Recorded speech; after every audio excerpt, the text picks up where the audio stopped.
Hi there, how's it going? Rob Daniels checking in once again here on behalf of TorontoJobs.ca. I am the video content creator, and I'm going to get you the latest on what's happening in the jobs world for the week of March the 8th. Thank you so much for joining me. So we'll begin with who is hiring, and there are quite a few companies that are out there that are hiring. So good news for you to start off this week. And the following companies that are hiring are Statistics Canada, hiring 32,000 people for the 2021 census.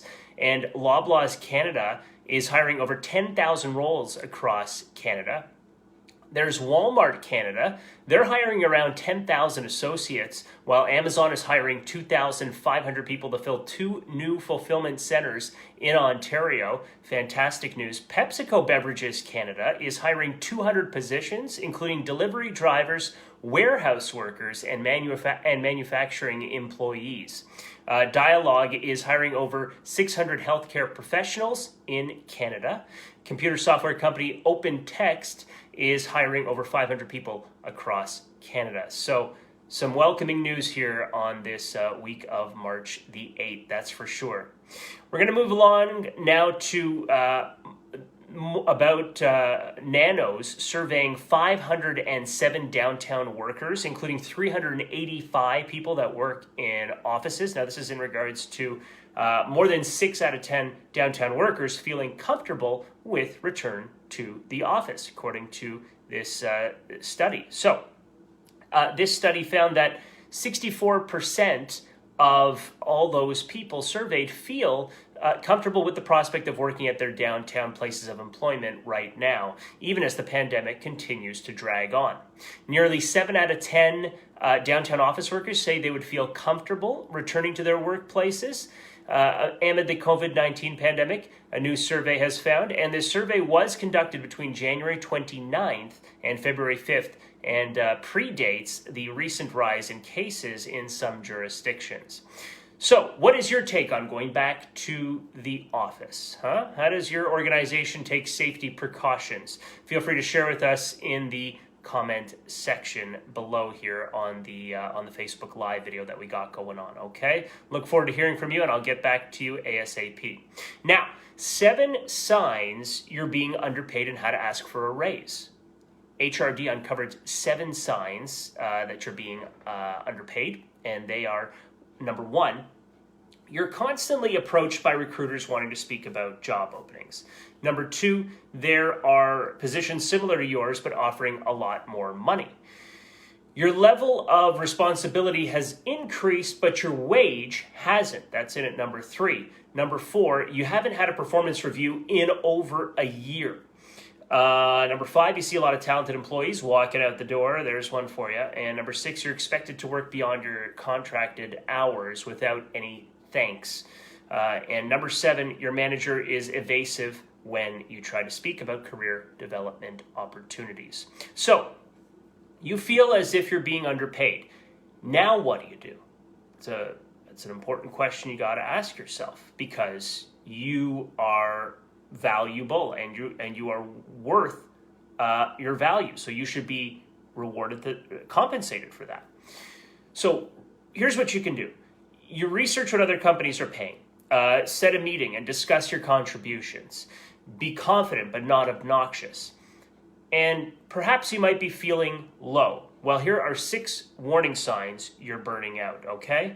And these are as follows: feeling physically and emotionally depleted. Frequent sense of isolation from family members as well as coworkers.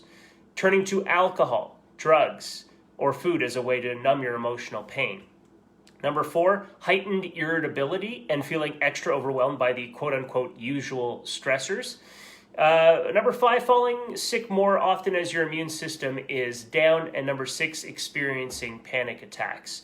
You're going to want to avoid burnout by sleeping well, eating a variety of nutritious foods, meditate, that's always helpful, walking, swimming, exercise, self-care, and reach out and ask for help. So, year 1. The big lessons of remote work, okay? HRD conducted a global study of professionals to learn more about what remote work looks like on an individual level. So here are some big lessons we've learned from 1 year of working remotely. And they are: remote is here to stay. Yeah, while the situation is still very much in flux, workers are starting to optimize their lives in new ways, rapidly reshaping expectations on what should be possible.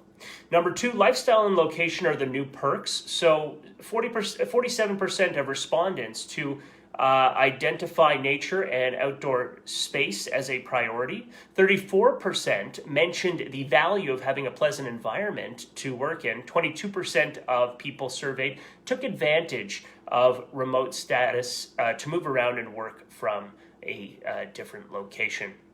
Number three, setting boundaries is really key, okay? When asked what advice they would offer anyone selecting a remote work location, a stunning 77% of responses centered on 4 key areas, which were setting boundaries at 25%, staying focused and productive at 20%, protecting mental and physical health 23%, and putting personal priorities first at 9%.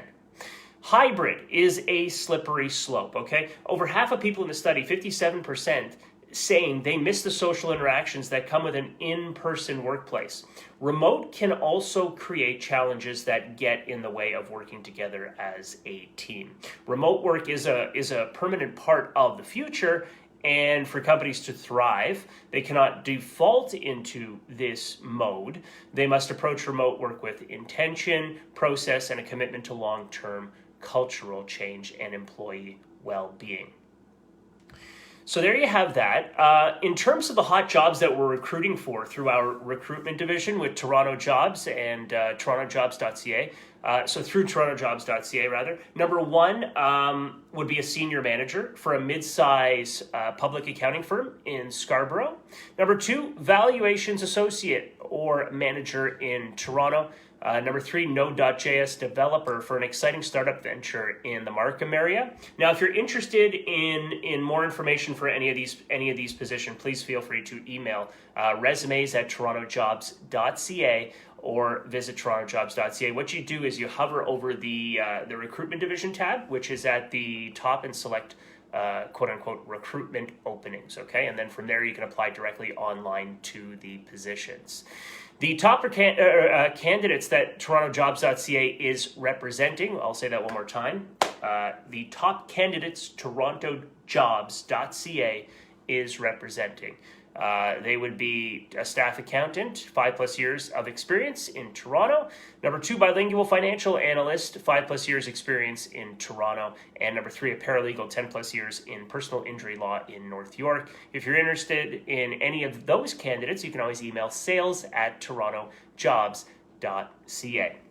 Now, we have some upcoming virtual events which are presented by TorontoJobs.ca to look forward to. The Canadian Virtual Recruiters Conference. That's actually happening tomorrow afternoon, the 9th of March between 2 and 4.